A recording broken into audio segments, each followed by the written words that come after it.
என் சமுதாயத்தை வச்சு பொழைக்கிற நாய்ங்க. சொந்த சமூகம் என் சமூகத்துக்காரன் நான் சொல்றேன், மத்த யாருமே சொல்ல மாட்டேன். என் சமுதாயக்காரத்தை நான் சொல்லுவேன். எவனா தலைவராக இருக்கட்டும், எவனா வேணா இருக்கட்டும். இன்னைக்கு சொல்ல போனா இந்த இடத்துல வந்து உட்காந்து என் மக்களுக்கு போராடி என் மக்களுக்கு நீ நீதியை கேட்டா உனக்கு தலைவன் சொல்லலாம். சும்மா என் மக்களை வச்சு வாங்கி கொண்டு போராட்டம் நடத்துறாங்க தலைவன் சொல்லிக்கிட்டு சும்மா நான் தலைவன் நீ தலைவன் பெருமைக்கு பேசக்கூடாது. ஒரு பையன் நம்ம சமுதாயத்துல இறந்திருக்கான், குரல் கொடுக்க வந்து முன்னாடி வந்து உட்கார்ந்து பேசணும்.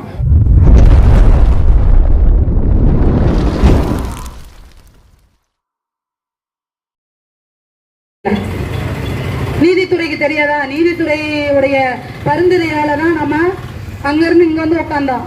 ஆனா இன்னையோட 57 நாட்கள் ஆகுது. ஆகாசுடைய படுகொலைங்கிறது சாதாரண ஒரு விஷயம் இல்லை. ஏன்னா இன்னொரு இளைஞர்களை நம்ம வந்து இந்த மாதிரி இழந்துடக்கூடாதுன்னு தான் ஒவ்வொரு இடத்துலையும் நம்ம எப்போதுமே மைக் பிடிச்சு பேசுற வார்த்தை இதுதான். ஆகாசுடைய இழப்பு மாதிரி இன்னொரு இழப்பு நடக்கக்கூடாது. அப்பனா இந்த தெய்வேந்திரகுல இளைஞர்கள் தான் அதிகமா பாதிப்படைகிறாங்க. சொல்ல போனா லாக்அப் டெத்னாலே 38. ஏன்னா லாக்அப் டெத்துங்கிற மரணமே மிக வேதனையான ஒரு மரணம். ஏன்னா ஆகாஷ் வந்து உடனே பாலத்துல ஏறி குதிச்சான். நாங்க வந்து கம்பு கட்டுற கதை சொன்ன மாதிரி சுட்டு பிடிச்சோம்னு சொல்லுவாங்கல்ல, அந்த மாதிரி சில கதைகள்லாம் விட்டாங்க. ஆனா இன்னைக்கு அவன் இறந்து இன்னும் வர 57 நாட்கள் ஆச்சு. ஆனா இன்னும் வரைக்கும் நீதித்துறைக்கு தெரியாதா? கேட்டே கேள்வி கேட்டாங்க. நீதித்துறை வந்து நமக்கு நீதித்துறை தேவதை வந்து நம்ம கண்ணை அவிழ்த்து நமக்கு ஒரு பதில் சொல்லுவாங்களான்னு நானே கேட்கிறேன். இன்னைக்கு ஆகாஷ் இழந்த மாதிரி அவன் வீட்டுல ஒரு இழப்பு விழுகாதா? இந்த 14 பேரை பிடிக்கிறதுக்கு இந்த காவல்துறை வந்து கூலிப்படைத்துறையாக மாறிடுச்சு. ஏன்னா ஒட்டுமொத்த காவல்துறைன்னு தான் நான் சொல்றேன்.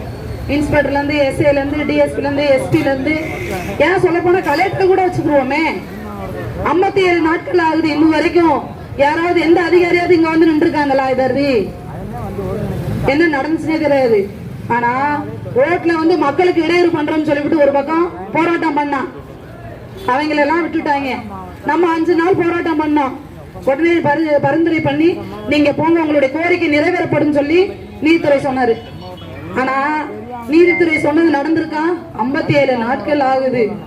அவன் காணாம போனது மாதிரி மறைஞ்சு போன மாதிரி கிடக்கான். அங்க தாயும் தகப்பனும் இழந்துட்டு தத்தளிக்கிறாங்க. இதே போல ஒவ்வொரு தாயும் தகப்பனும் தத்தளிக்க கூடாதுன்றதுக்காக தான் நம்ம ஒவ்வொரு இடத்துலயும் சொல்றோம். ஆனா இன்னைக்கு இந்த இடத்துல நின்று பேசுறோம்னா இன்னொரு இழப்பை சந்திக்க கூடாது. இந்த மாதிரி ஒரு போராட்டம் இதே கடைசியான ஒரு போராட்டமா இருக்கணும்னு நினைக்கிறோம். என்னைக்கு உணர போறாங்கன்னே தெரியல. ஏன்னா நம்ம இழப்புக்கு மேல இழப்பை சந்திச்சுக்கிட்டு இருக்கோம். பாதிக்கப்படுறது நம்மளுடைய இளைஞர்கள் தான். என்னை பொறுத்த வரைக்கும் அதிகமா பாதிக்கப்படுறது நம்மளுடைய இளைஞர்கள் தான். ஆகாசுடைய பயணம் கரெக்டான பயணத்தை தான் அவன் பண்ணணும்.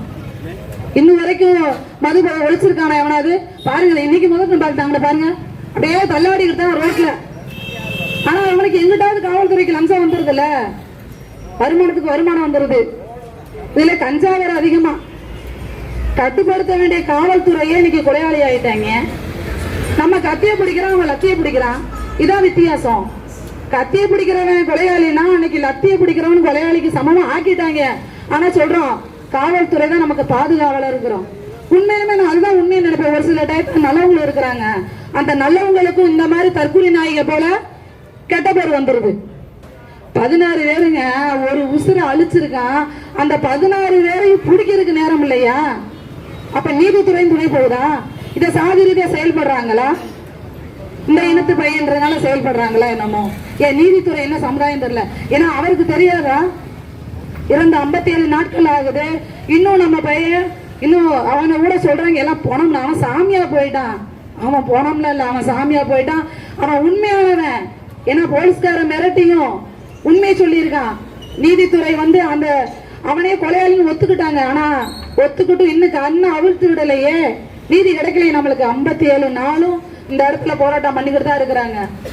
இதுக்கெல்லாம் வந்து டிபார்ட்மெண்ட்ல உள்ளவன் என்ன பதில் சொல்ல போறானே தெரியல. சும்மா உனக்கு பொய் வழக்கு போட்டுருவேன், அங்க போகாத இங்க போகாத அங்க நிக்காத எங்க பேசாத, சும்மாவா பேசுறாங்க, கத்துறாங்க. எப்ப ஒருத்தர் இறந்து போயிட்டான், மறுபடியும் நீ இதே இன்னைக்கு நான் விட்டுட்டேன்னா திரும்பி தொடர்ச்சியா நீ பண்ணிக்கிட்டு தான் இருப்ப. என் இளைஞர்கள் தான் அதிகமா பாதிப்படைகிறாங்க. இன்னைக்கு ஒருத்தனை நம்ம தத்தளிக்க விட்டுட்டு உட்காந்துக்கிட்டு இருக்கோம்னு நினைக்கிறான். 38 லாக்அப் டெத் எப்படி நடந்துச்சு? இப்படியே பேசி பேசி மயக்க பிடிச்சி பேசி பேசி வீட்டுகளுக்கு போனதுக்கு பிறகு ஒண்ணுமே பண்ண மாட்டோம் நினைச்சுதான் அவன் இப்படி பண்ணிக்கிட்டு இருக்கான். நீதித்துறையிட்ட ஒரே ஒரு கேள்வி இதுதான், சாமானிய மக்களுக்கு இந்த ஒரு நீதியான்றதான் என்னுடையதே. ஏன்னா பாதிக்கப்பட்ட மக்கள் ஏழ்மையான மக்களா இருந்தா இப்படிதான் இருப்பாங்க போல. இதை நீதித்துறை வீட்டுல நடந்தா சும்மா விடுவாங்களா? இதை காவல்துறை வீட்டுல நடந்தா சும்மா விடுவாங்களா? ஏன்னா அவன்லாம் அதிகாரி, அதிகார துமுறு, அவன் அதிகாரமே இருக்கட்டும். இப்ப அதிகாரி சொல்ல முடியாதுல்ல, ஏன்னா அவன் காக்கி சட்டையில ஒரு குலையாளியோட இதாத்தானே இருந்திருக்கான். அவனை சாதாரணமாக கொண்டிருக்கான். எந்த டிபார்ட்மெண்ட்ல வேலைக்கு வரும்போதே நீ கொலையாளின்னு சொல்லி சேர்த்துக்கிறாங்க. ஒட்டுமொத்த காவல்துறையுமே இன்னைக்கு கொலையாளியா தான் நான் சொல்லுவேன். இன்னை பொறுத்த வரைக்கும் 16 பேரையும் அரெஸ்ட் பண்ணாம வேடிக்கை பாக்குறாங்கன்னா எதனால? ரெண்டாவது ஒரு விஷயம் நம்மளோட சமுதாயம் தான். இப்பயே நான் சொல்றேன், எனக்கு நேத்தே சொன்னாங்க இத்தனை பேர் போட்டிருக்காங்க, அங்க போய் பாருங்க எத்தனை பேர் வர்றாங்கன்னு பாருங்கன்னு. சமுதாயத்தை வச்சு பொழைக்கிற நாய்ங்க சொந்த சமூகம், என் சமுதாயத்துக்காரனத்தான் நான் சொல்றேன், மத்த யாருமே சொல்ல மாட்டேன். என் சமுதாயக்காரனத்தை நான் சொல்லுவேன். எவனா தலைவராக இருக்கட்டும், எவனா இருக்கட்டும். இன்னைக்கு சொல்ல போனா இந்த இடத்துல வந்து உட்காந்து என் மக்களுக்கு போராடி என் மக்களுக்கு நீ நீதியை கேட்டா உனக்கு தலைவன் சொல்லலாம். சும்மா என் மக்களை வச்சு வாங்கி கொண்டு போகணும் நடத்துறாங்க தலைவன் சொல்லிக்கிட்டு சும்மா நான் தலைவன் நீ தலைவன் பெருமைக்கு பேசக்கூடாது. ஒரு பையன் நம்ம சமுதாயத்துல இறந்திருக்கான், குரல் கொடுக்க வந்து முன்னாடி வந்து உட்காந்து பேசணும். உடனே பெரிய நம்ம சமுதாயத்தில் உள்ள சில தற்கொலைங்க நீங்களே சொல்லுங்க கேக்குறீங்க, மாற்று சமுதாயக்காரனை உள்ள கொண்டு வரேன்னு. ஏன் நீ வந்து உட்காந்தா ஏன் மாற்று சமுதாயக்காரங்க உள்ள வர்றாங்க? நான் கேட்கிறேன், மாற்று சமுதாயக்காரங்களை பேசுறதுக்கு முதல்ல உங்களுக்கு என்ன இது இருக்கு? போன் அடிச்சு களத்துக்கு வந்து நம்ம பையன் பாதிப்பு அடைஞ்சிருக்கான்னு கேட்டா நல்ல மனுஷன் களத்துக்கு வரோம், நல்லபடியா உங்க நம்மளுடைய போராட்டம் வெளில வர நாங்க உங்களுக்கு துணையா இருப்போம்னு சொல்றோம்ல, உண்மையான தலைவன். நீ வந்து பேச்சுக்கு எனக்கு 5 நாள் சென்று வை 6 நாள் சென்று வை, நீ சொல்ற கட்டளைக்கு நான் போராட்டம் பண்ணணுமா? 57 நாள் போராட்டம் நடந்துகிட்டு இருக்கு. இது வரைக்கும் யாராவது வந்து போய் இல்ல உன்னுடைய மாவட்ட செயலர் யாராவது இந்த இடத்துக்கு அழைப்பு வந்து உட்காந்துருப்பாங்களா? உங்களுக்கு எல்லாம் இந்த வெத்தலை பாக்கு வச்சு அழைப்பு கொடுக்குற மாதிரி அழைப்பு கொடுத்தா இந்த இடத்துக்கு வருவீங்க, இல்லைன்னா வர மாட்டீங்க. இதே உங்க வீட்டுல இந்த இழப்பு விழுந்தா தானப்பா இழப்பு கேட்டா பாதிப்பு சொல்லுவீங்க. ஏன் எனக்கு பையில இறந்துருக்கான்? அங்க இருந்து ஒரு பேட்டியை கொடுத்துறது, இந்த மாதிரி நாங்க வன்மையா காணிக்கிறோம், அது நாங்களும் தான் போடுறோம், நாங்களும் தான் பேச போடுறோம், நாங்களும் தலைவன் ஊர் பக்கம் சொல்லிக்கிட்டு இருக்கோமா? தலைவனே சொல்லாதீங்க. நீ யாருமே தேவேந்திர சமுதாயத்துல 186 தலைவன் இருக்குன்னு எவனும் தலைவன் சொல்லாதீங்க. சந்துக்கு ஒரு தலைவன் உருவாயிட்டு தலைவன் சொல்லாரு. இன்னும் வரைக்கும் 57 நாட்கள் ஆகியும் அவனுக்கான நீதியே கிடைக்கல. இதுக்கான காரணம் யாரு? இந்த நீங்களா சில்லறத்தனமா சில பேர் இருந்துகிட்டு நான் தலைவன் நான் தான் எல்லாமே அப்படின்னு சொல்லி விட்டுறீங்க. வேற அவங்களுக்கு இந்த பதிலடி தலைவன் நீங்களா என் சமுதாயத்தை வச்சு சம்பாரிச்சு போராட்டி அவர்தான் வாரிசு வளர்க்க பாக்குற ஒருத்தன் கூட எங்களுக்கான நீதியை நீங்க கிடைக்கல. இன்னைக்கு மானாமரம் நடந்தது நாளைக்கு ஓ வீட்டுல நடக்கும். இதே போலதான் நீங்க கூப்பிடும் போது அதே வார்த்தையை அவங்க திருப்பி கூட சொல்லுவாங்க. அன்னைக்குதான் நீ சிந்திப்ப, நம்ம அன்னைக்கு அந்த இடத்துல இருந்தோம் காலத்துல அப்படின்னு யோசிப்ப. நம்ம வீட்டுக்குள்ளதான் இன்னைக்கு போயிருக்கு, நம்ம தான் கொடுத்துருக்கோம். இன்னைக்கு சொல்ல போனா இன்னைக்கு 186 தலைவர் இந்த இடத்துல வந்து உட்கார்ந்து இருந்து ஒரே நாள்ல நமக்கு கிடைக்க வேண்டிய வெற்றி நம்ம நிலைநாட்டியிருக்கோம்.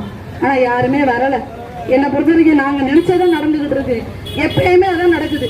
எந்த போராட்ட காலத்துக்கு போ நாங்க யாரெல்லாம் வரமாட்டோம் நினைக்கிறோம் அவங்க எல்லாம் வரவே மாட்டீங்க. சும்மா பெருமைக்கு சொல்லுவீங்க, வன்மையாக கண்டிக்கிறேன் என் இளைஞர் இப்படி மரணத்திற்கு காரணமானவர்களே அப்படின்னு சொன்னா போகாது, செய்யணும். களத்துல வந்து உட்காரணும், குரல் கொடு. அம்மா வீட்டுக்குள்ள தானே நாளைக்கு ஓட்டு கேட்கல மட்டும் என் சாதிக்காரன் எனக்கு மட்டும் தான் ஓட்டு போடணுங்கிற எல்லாம் மூஞ்சி வச்சு ஓட்டு போட கேட்க வர. என் இனத்து மக்களுக்கு ஒண்ணுமே செய்யல, செய்யாத போது உனக்கு தேவைப்படுறது மட்டும் என் இனத்து மக்கள் தேவையா?